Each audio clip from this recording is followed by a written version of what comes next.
to welcome everybody back to the new school year.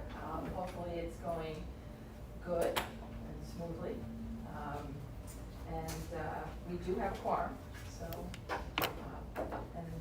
have some introductions. Would you like to introduce yourself? Sure. My name is Phil Piazza. I'm the assistant superintendent, 712.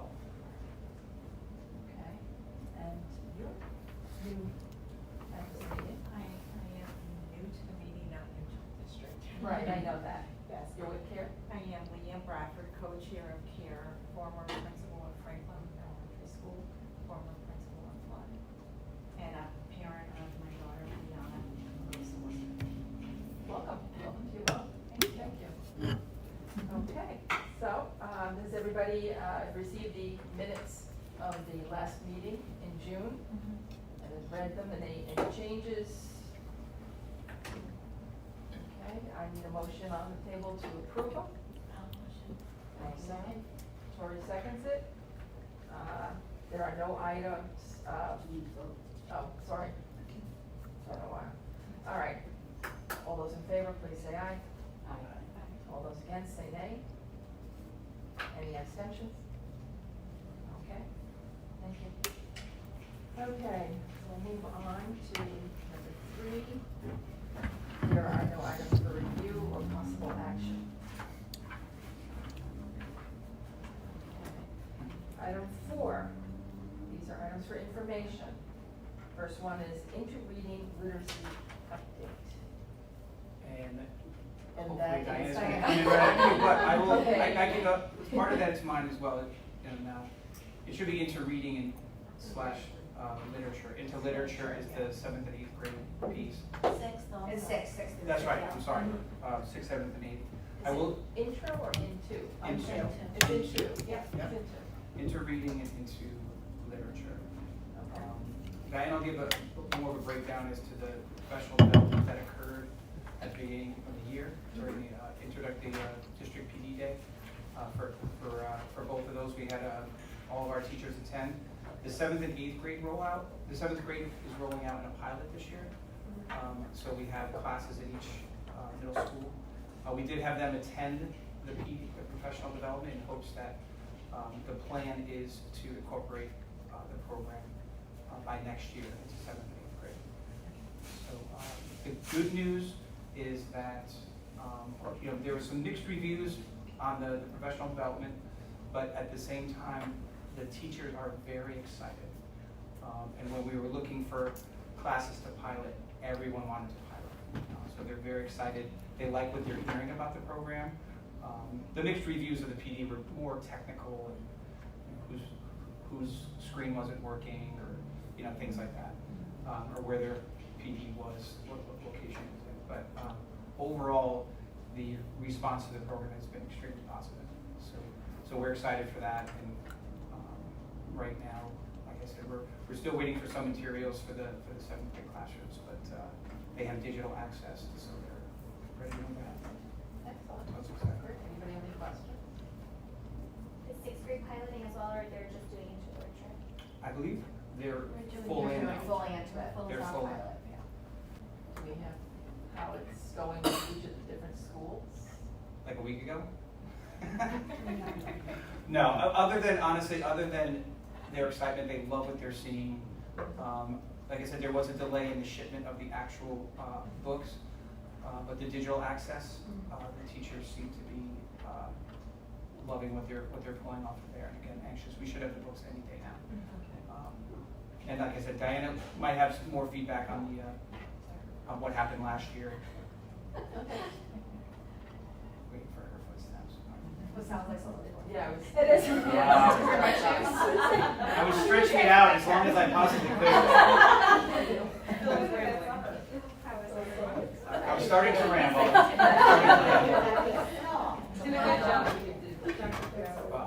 I gave a little info about the soft rollout in middle school.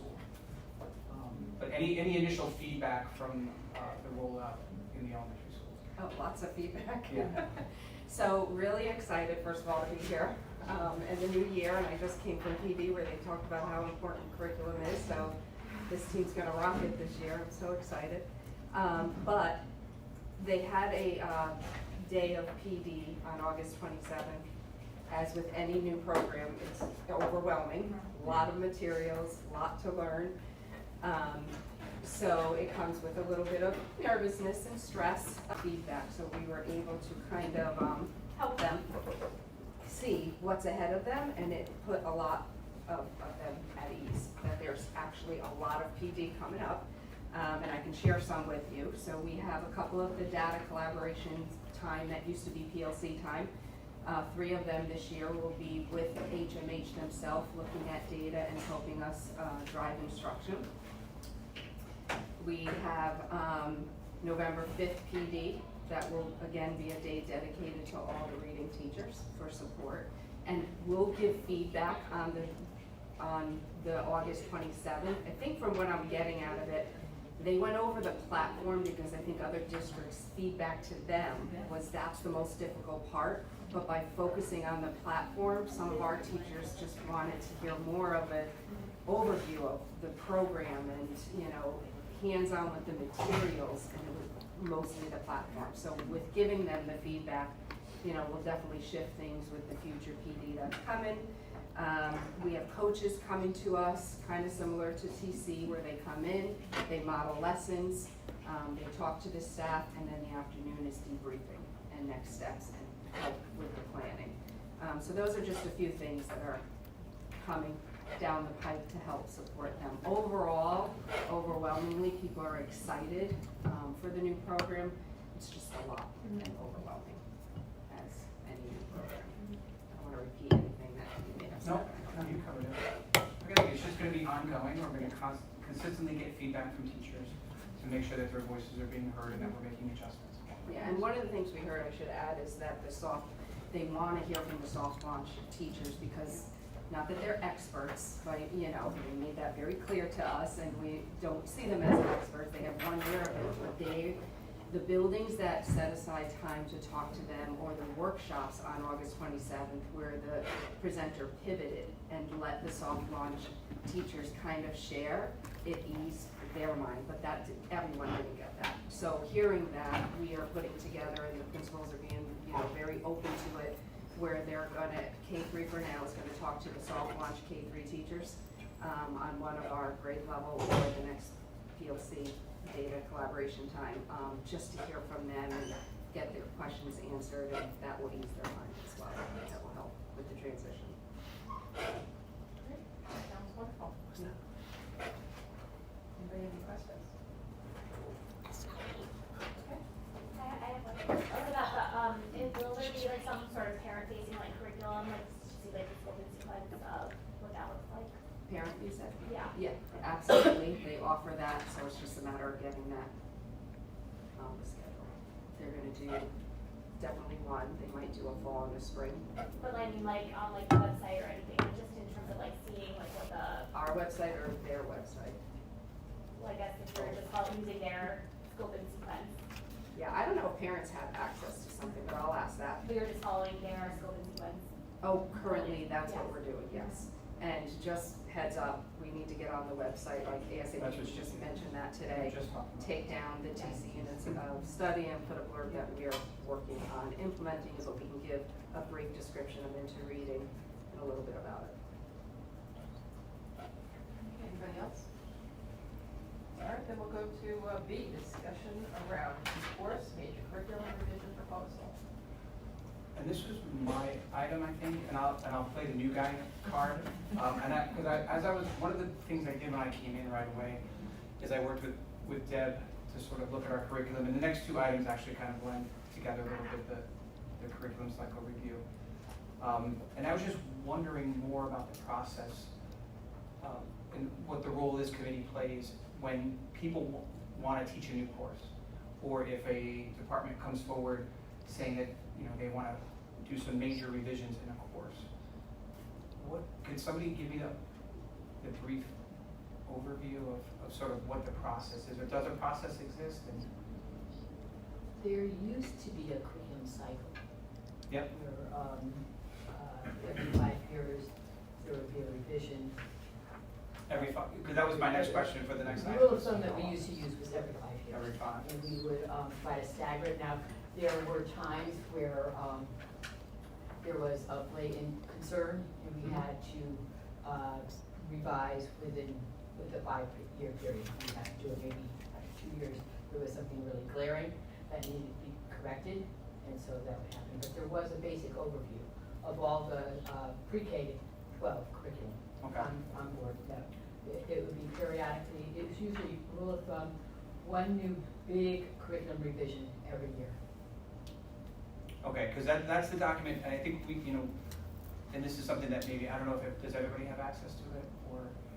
One that was shared. Well, the one that you're talking about was created by Arlene based on whatever information she had. And to my knowledge, and I think that's why we were presenting it, asking you guys if anyone knows of any other document that you just spoke of, it's. There used to be when Irene was here, yeah.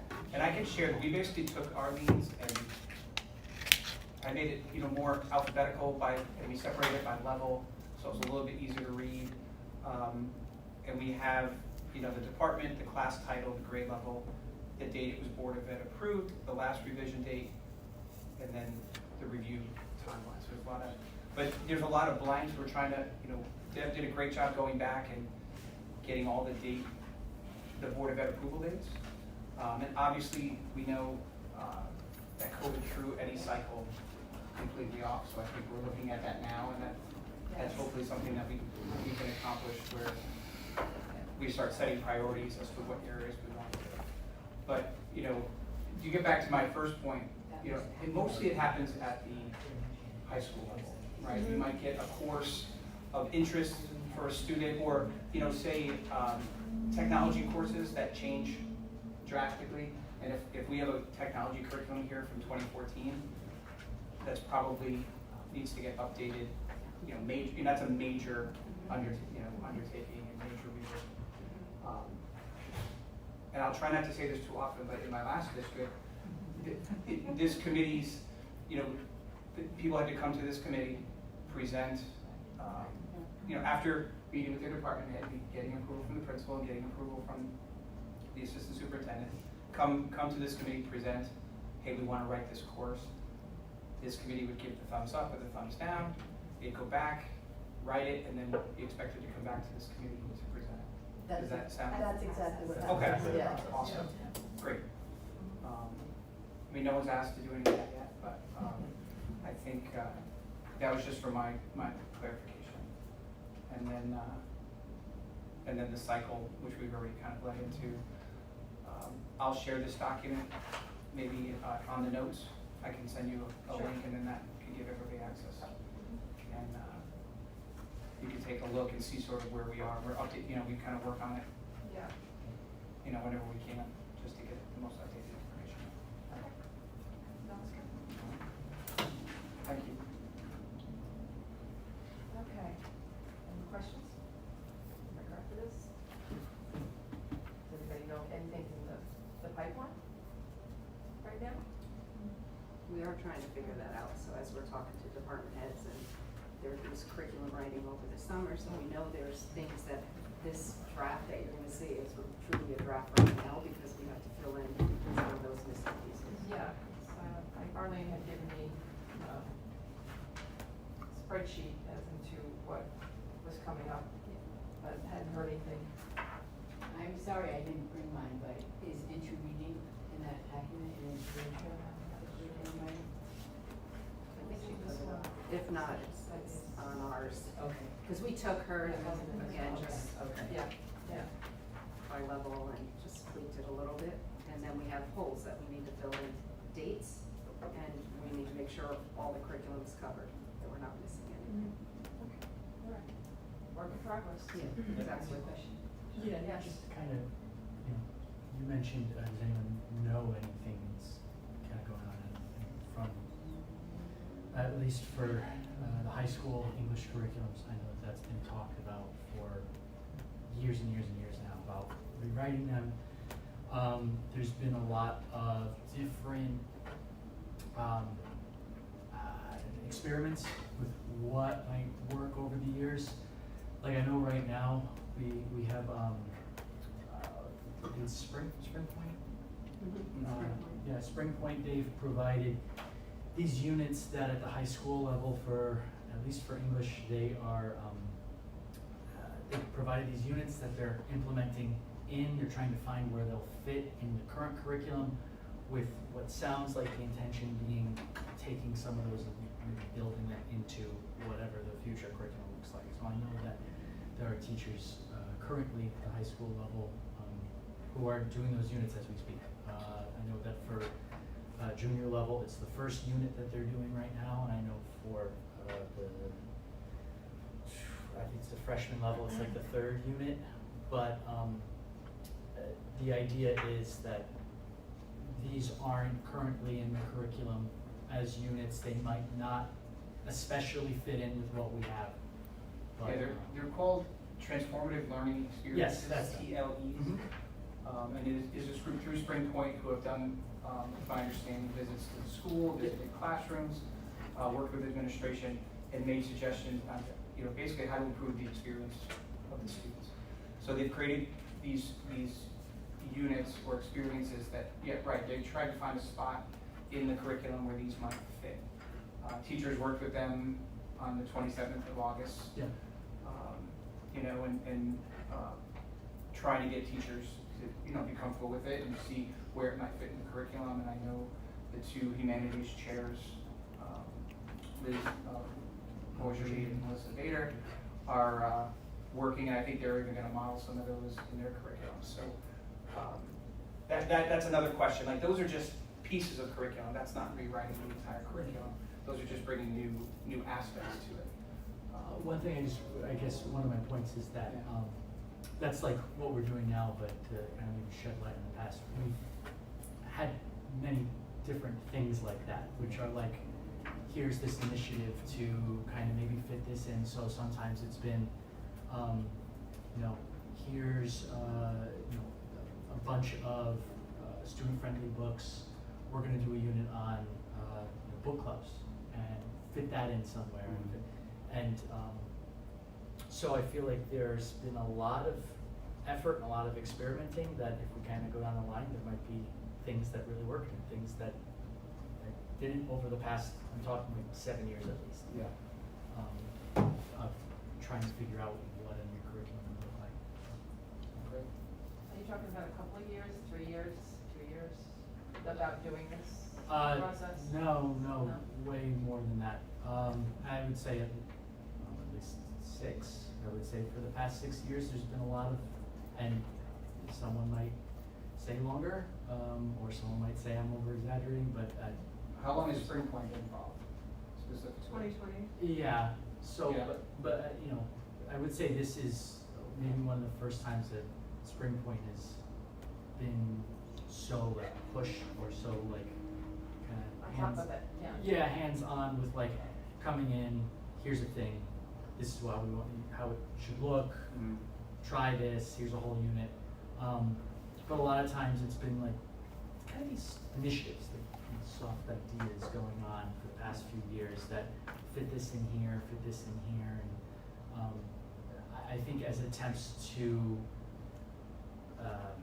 maybe meet the needs of our students as the curriculum gets older and older. I think the last time the English curriculum was written was 2012, 13, 14? Oh, that's true, yes. We've had other courses through the English curriculum. Yeah. The last couple of years that have been rewritten and presented. Yeah, that's true, especially for the senior courses. I was kind of thinking of the freshman, sophomore, junior. I think they're kind of roughly written at the same time. But I do see them listed here.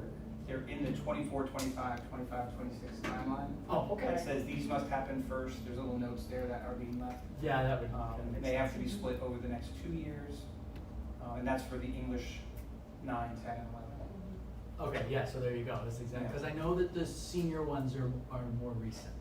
Yeah, a lot of the electives, it seems like they were approved back in 2010. So it has been a while. And there is no revision date. So that's still part of our search as to, where the most up-to-date documents are. So some could be that. Yeah. Senior elective, well, they're not electives, they're the required Right, they're semesterized English courses, I wanna say were developed 7 or 8 years ago. We shifted from that year one model to the semesterized model. Yeah. And as for the TLEs, actually, Dr. Khan piloted a unit last year with environmental biology. We did, last year it was biotech. Biotech, Years excuse before me. it was, environmental. Yeah. Next bio. Yeah. That's awesome. And just for context, I mean, my circle of knowledge is Yeah. very much the ELA kind of department, and so things that might have been happening with Spring Point and other departments, I can't speak for, so. No, it's fantastic. It's really great stuff. The social studies curriculum, high school level, is also going to have to undergo a massive revision at some point, due to the, new standards. And I think we need to be careful with, what I'm hearing, what I'm learning in the very short time that I've been in this position is all of the curriculum that needs updating, so we have to come up with something that's doable and without overwhelming. Right. The teachers are changing everything at once. In phases. So, yeah. Yeah, you would wanna do it, bite off more than you can chew. Yeah. See what we can do with what we have and then see if we can just keep modernizing it Yeah. to the. Setting point. priorities and Yeah. chipping away. Yeah. That if we get going, that's probably what we need. If this is a timeline of what I'm looking at is 24 to 26, a 2-year period. We need to, really sit down, look at what hasn't been done, what we can do while doing the other stuff we already have. And occasionally the state steps in and tells us exactly Yes. what needs to be done. So, Yeah. We'd like to avoid them as much as possible. I don't get that on tape. But yeah, I think so. I think Stratford needs to, start moving in a forward direction with a lot of this stuff, because it has kind of lapsed a bit. And I know our parents and the community will be appreciative of that. Okay, so we've gone through that. B, C, the curriculum cycle review, basically is what we're also talking about right now. Granted, 5 years, I would like to see, prior to that, maybe what's working, when we're doing our curriculum and we see that, oh, this is great, this is, moving in the right direction, and it's only been 2 or 3 years. Let's get that kind of data and then say, okay, what's our next step? Kind of like a 5-year, 10-year plan going forward, because everything is changing. It's kind of like computers. It used to change every 6 months. Well, curriculum and the way we present it and teach it has been changing, even since I had my kids in the school, which was a while ago. And, so I think we need to just stay on top of that and get the feedback from the teachers, from the people that are doing this day to day. If we can do that, I don't wanna wait like they did with the whole language 10 years and find out it didn't work. I don't want the kids to be the ones who, they don't benefit from that. So I'd like to see, we can, put forward some kind of a timeline for, accessing and reviewing this with actual data. Because your variables are your teachers and your students. Your programs are just, they're there.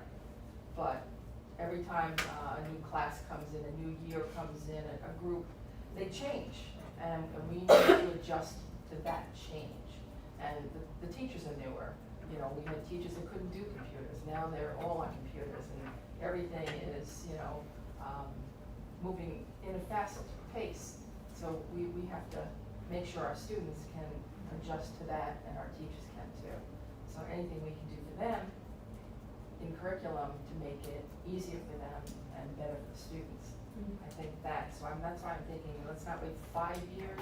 Let's start looking at it. If anybody has, suggestions or something that, I'd like to see that come back to the principals to say, hey, this has been a really good program, and this has been really done well, and then present it so that we can say, okay, how can we move this into other schools, into other areas, whether it's lower grades, middle school, high school. I just want to see us going ahead without, you know, waiting. I don't wanna have a wait. I think I'm a little more proactive. I think in being proactive, I would also suggest, as you're collecting the data and looking back at data, don't forget to assess maybe the students, the family, the community. Yes. What's our feedback on, the implementation of the new curriculum? And I agree with that because it does change. Yes, it You does. know, and it's important because, you know, when students come in the building, they all sit and they all have the same resources and everything else, but when they leave that building, don't have the same resources and the environments are different. So I wanna try to make it, as accessible to those students and families, and the community. If the community can help us, more power to us. That's what I wanna see. So that's why I don't wanna wait too long. You know, I don't wanna, you know, throw the baby out with the bathwater or anything like that, but I just wanna make sure that what is working, we stick with, and maybe, you know, as you said, when you add on these little, units, Yeah. something might work and do that. So for our curriculum, I think we need to really kind of work at it and solidify it. Yeah, I guess what I'm saying in regards to that is that the sample size of different things that have been tried over the past 6, 7 years is there, you know, so maybe there is something in there that a teacher from, you know, who was teaching 4 years ago says, hey, listen, we did this thing once and I thought that this really went well, can, you know, maybe revisit that, or. It might work at Flood, or it might work at Worcester, or Right. it might work in the elementary level. That's what I'm saying, is that I want, if we can, when these things happen, we can get a report on it to say, okay, this was working, but we're now doing something different. So let's try to see why it worked, and can we do it somewhere else? Can we model it out so that everybody benefits? I don't want just the high school to be the only ones, because I think that they all need it, you know, whether it's lower grades or middle school, for that.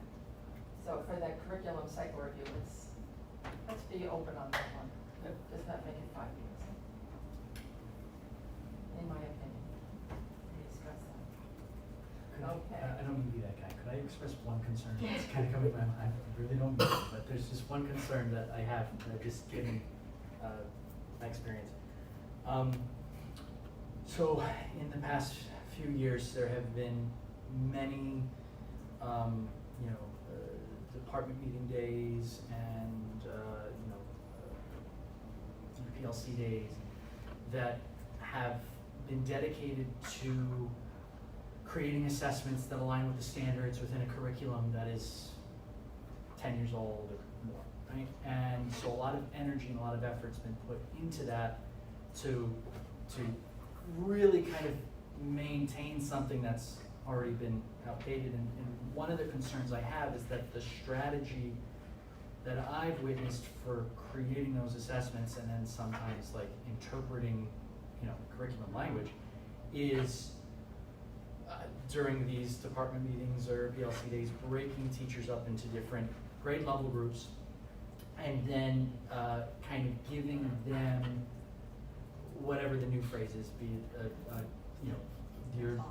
it, your chunk of standards or your bundle of standards or what have you, right? Whatever the term is. But here are the standards, create assessments that fit into this curriculum and align with the standards given and so on. And what ends up happening is I feel that we're given a very short, teachers are given a very short amount of time to create something almost in like a bubble, and then it all comes together and it feels like it was made in different rooms at different times by different people, and none of it really Doesn't mesh.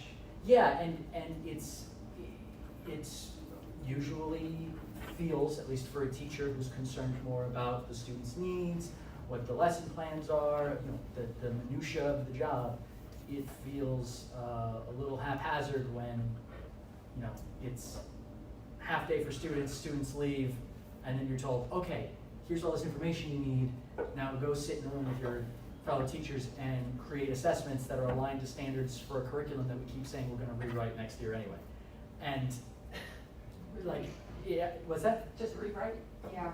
begin the rewrite. Right, and I think that a lot of times that is the feeling, and I do kind of, I don't want to use the word fear, but I am concerned that, that kind of strategy of, oh, the teachers can write it, and then making that our responsibility, during that time, you know, and having it be a situation where, you know, this group of ELA teachers on this given day in the middle of January wrote this part in this assessment for this curriculum that we're now going to use for the next 5 or 6 years, or 10 or 12.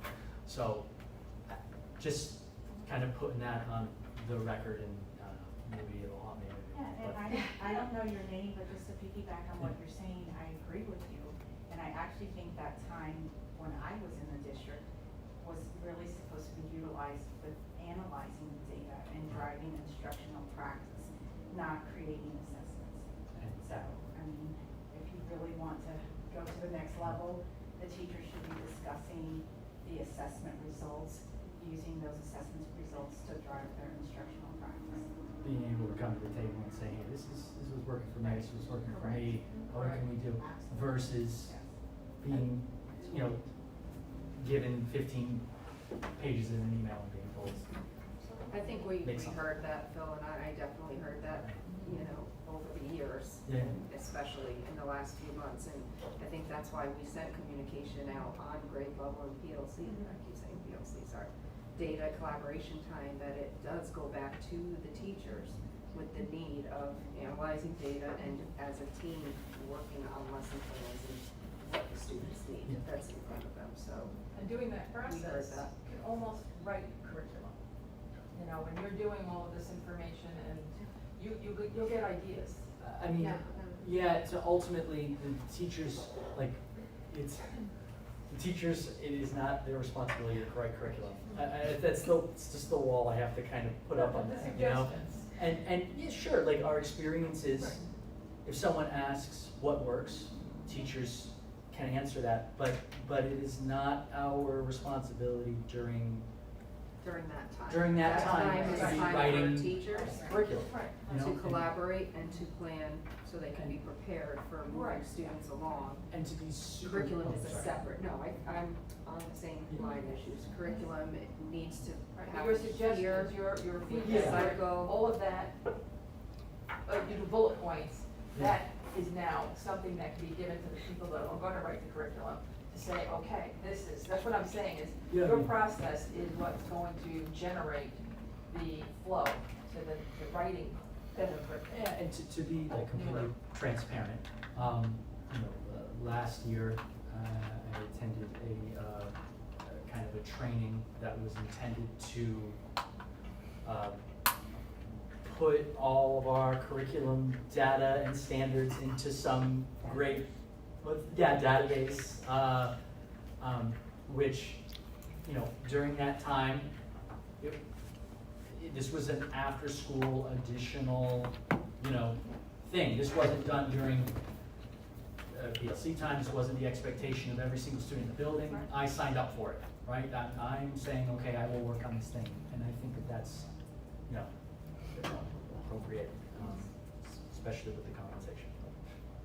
I'll add that much of the work that those departments had to do during that time was driven by an outside consultant who is no longer working with the district. Right. So I think we're all very hopeful, building from the administrative Yeah. perspective and the teacher perspective, that moving forward, time will be used for what it's intended to.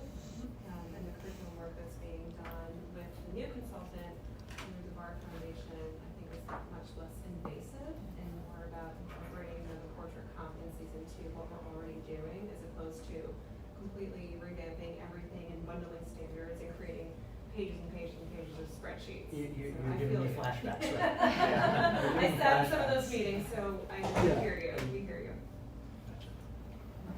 Great, great. Sounds like mine. Okay, so we're moving on to old business. The old business was that when Arlene gave us the recommendations for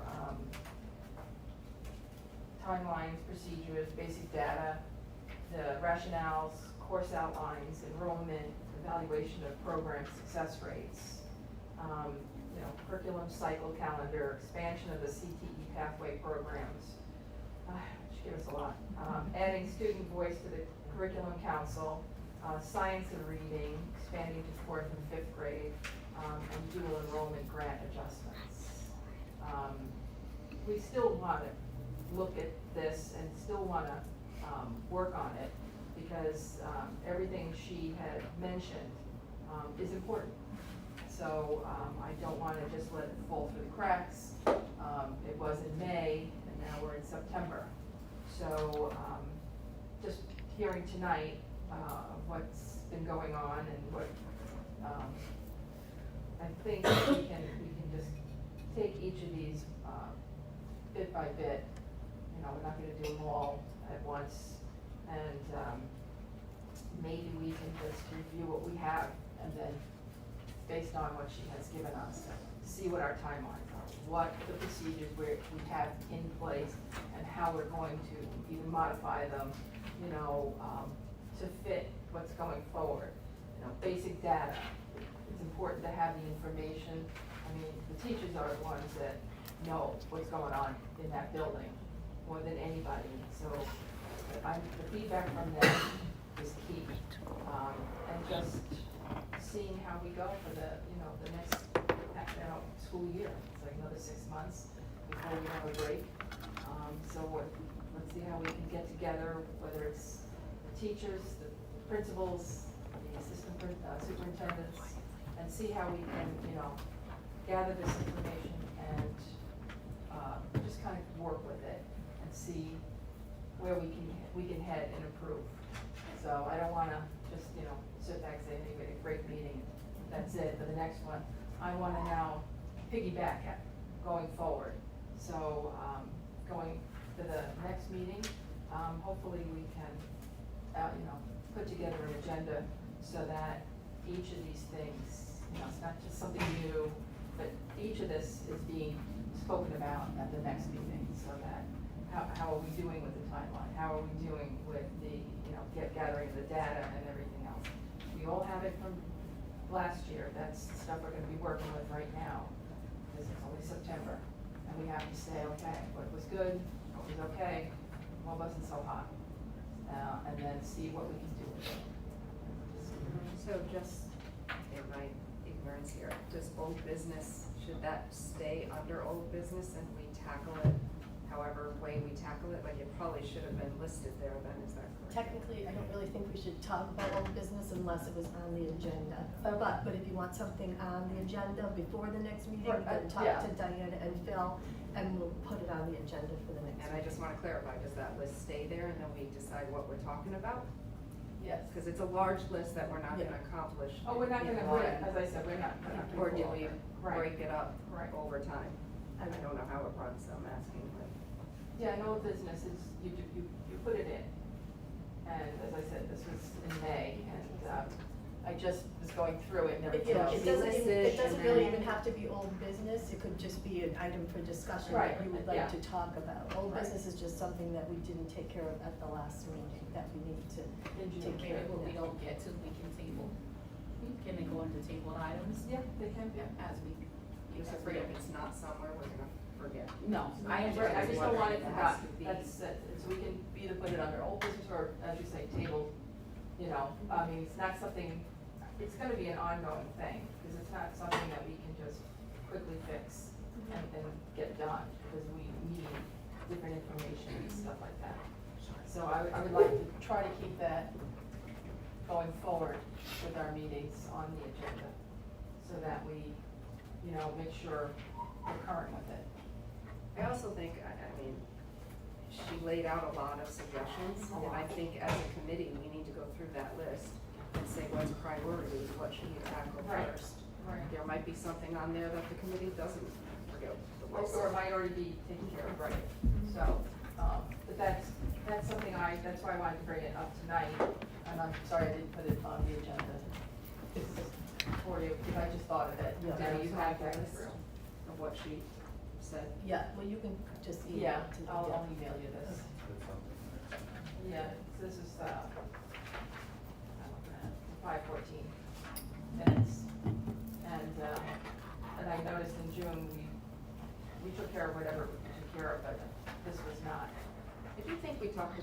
student voice, and we agreed That that was one. rather than having one rep, that we would do surveys as we're doing curriculum revisions and stuff like that, Right. right, correct? Yeah, yeah. They're always welcome to come and share, so technically, Did one, did that one. in June. Okay. But, yeah, so that was just something I wanted to bring up. So we have no tabled items at this time, so we're moving to a motion to adjourn the meeting. Unless there's any questions before we adjourn. Any questions, anything, any concerns? Anybody want to make a motion to adjourn? Motion to adjourn. Thank you, second. Seconded. John did. Meeting is adjourned. 45 minutes.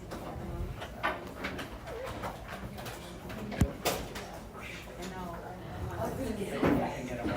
I was like, Those this is food are- exactly what my husband said about you. This is what probably-